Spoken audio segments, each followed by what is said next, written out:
Good morning everyone! Welcome to my YouTube channel, Vlesa GP. Mga idol, palakad-lakad kami ngayon sa araw na ito kasi mayroon kaming gagawing isang field trip o yung pag-aaral tungkol sa mga kultura ng Japan, mga idol. Mayroon akong kasama mga Pilipina dito. Kasi iba't ibang lahi yung kasama namin. May mga Vietnamese, Peru, Brazilian, tsaka China. Mga Pilipino, hindi rin magpapahuli. Kaya nandito kami mga idol. O, tingnan mo yung magandang tanawin dito. Napakaganda naman na makikita mo sa isang salida lang ng anime o yung anime movie mo lang makikita yung mga view dito mga idol. Pero pag nandito ka, nanonood ka sa aking vlog, makita mo yung magandang tanawin dito. Please watch my video. Kasama ko yung aking anak. Nagpayong pala kami dahil mainit na. Baka masira yung glutathione ni Ate Annalyn. Kasama ko isang Pilipina. Yan. Tsaka mayroon pa ditong si Roth, yung trabaho niya dito mga idol, English teacher siya. Marami dito mga English teacher na Filipino at saka Filipina. Dahil kilala yung mga Filipino na magaling mag-English.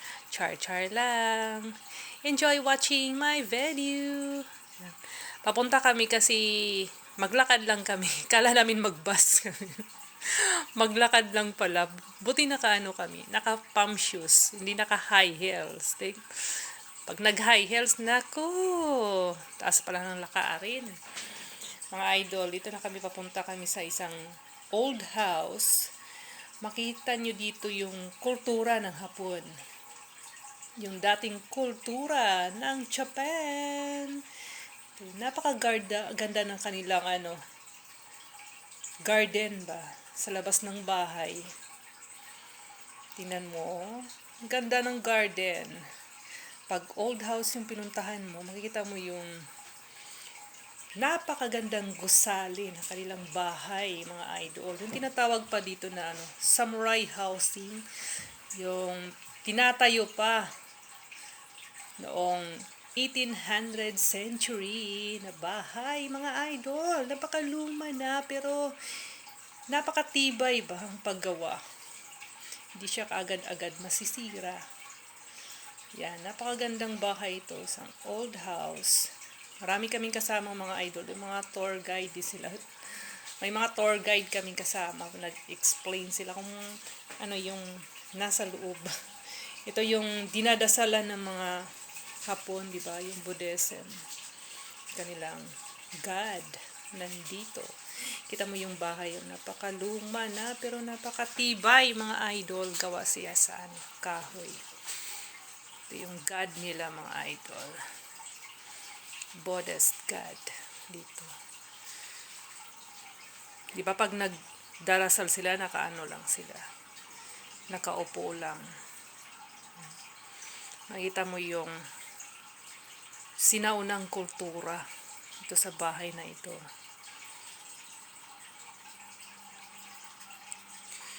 Tapos gawa pa siya sa papel, yung mga bubong nila mga guys. Napakatibay ng mga papel. Tapos ito yung mga sinaunang picture nila. Gawa siya sa metal. Meron ding gold. Sinaunang larawan yung mga picture. Tapos ang orasan na ito tingkad ng kulay. Siguro gold yan. Mga idol. Ang ganda ng kanilang halaman.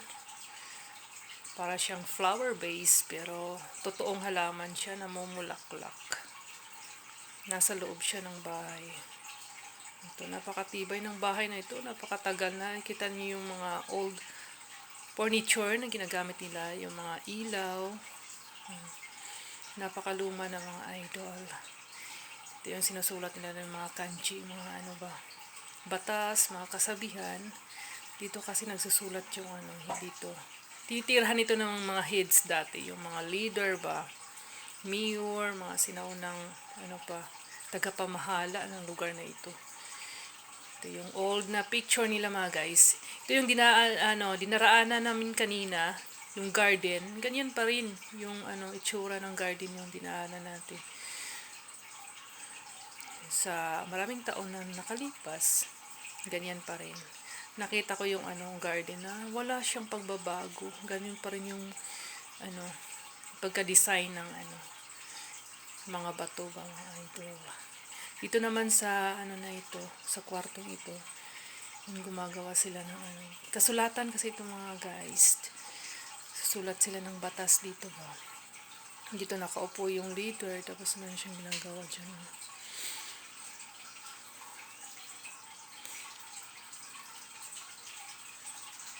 Diyan. Napakaluma na ng bahay na ito, pero napakaganda pa rin. Sa gitna nito mayroong garden. Basta nandyan yung kitchen mga guys. Nakita mo yung kitchen nila. Gawa pa sa kahoy yung panggatong nila mga guys. Tapos meron siyang bumba ng tubig sa loob. Yung kinukuha nila ng tubig. Tapos yung nakasulat dito yung mga kasabihan, yung mga batas na ginagawa ng dati, mga maharlika. Yung mga mayor, mga leader dati, ganyan. Yung mga kasabihan, yung mga batas na pinapatupad nila mga guys. Ito yung daanan na ito mga idol. Parang nasa red carpet ka. Tapos yung garden nila nasa loob. Ganda ng garden. May mga fountain pa. Alagang-alaga nila yung mga tanim. Nakita mo yung old na picture? Ganun pa rin. Walang pagbabago yung yung pag-arrange ng mga halaman. Ganyan pa rin. Gawa siya sa kahoy ang bahay na ito. Napakaganda. Meron siyang footstep doon sa baba. Tapos ito mga idol, meron kaming gaganaping tea ceremony. Yung paano nila ginagawa yung mga tea, yung mga ucha ba. Yung mga inumin na kasi yan, gawa sa mga halaman. Tapos ginagawa nilang masasarap na mga ucha, yung mga tea. Tapos yung siniserve nila mga guys, isang mochi, yung uri ng mochi. Ito, napakasarap. Ang lasa na ito. Napakaliit lang pero napakasarap. Isang kasamahan ko si Annalyn, nagpipicture siya. Same kami, kumukuha ng video. Napakasarap ng kakanin na yan. Tapos yung ginagawa ng gumagawa siya ng ucha mga guys. Kasi parang tea ceremony itong namin, sinasalihan namin. Nagdiktik siya ng mga halaman o yung mga dahon ng masasarap na mga halaman. Ginagawang ucha, yung green tea ba.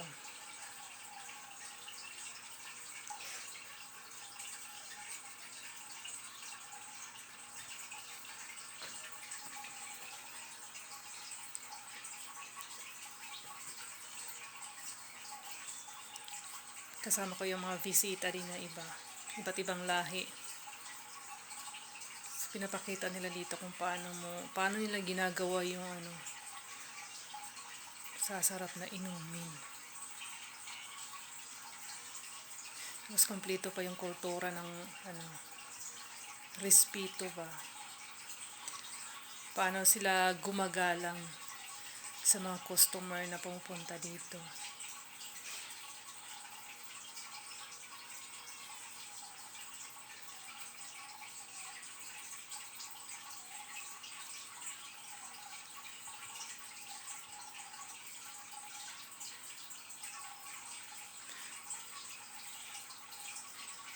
Mga volunteer lang sila mga guys ng munisipyo, sabi nila. Volunteer daw silang nagtatrabaho dito. Nag-serve na sila ng mga otsa mga guys. yung mga inumin.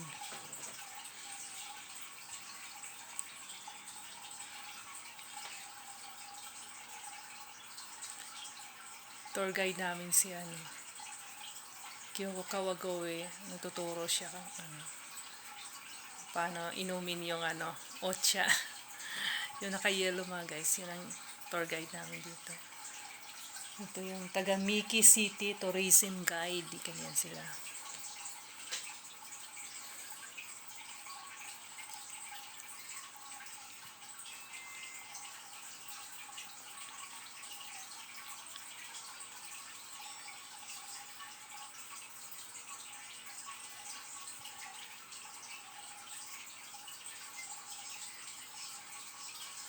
Tinikman na ni Vance, yung anak ko, yung kanyang ocha.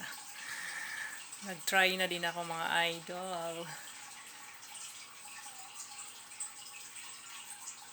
Medyo mapait siya, pero masarap. Masarap yung lasa. Parang feeling ko, talaga, Japanese culture talaga ako mga guys. Nandito ako sa loob, parang hapon na ako yung feeling ko. Kakaiba yung lasa. Ngayon ko lang natikman. Grabe. Magandang experience ito mga guys. Tapos ito yung nag-serve na matatanda. Napakagalang nila mga idol. Tapos na yun sa akin.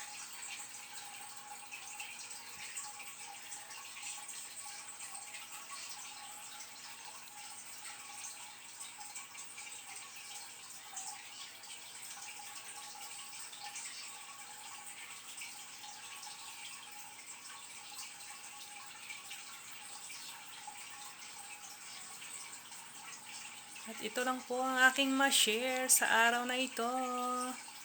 Thanks for watching my video. Nag-explain pa siya kung paano nila ginagawa yung inumin. Bye-bye!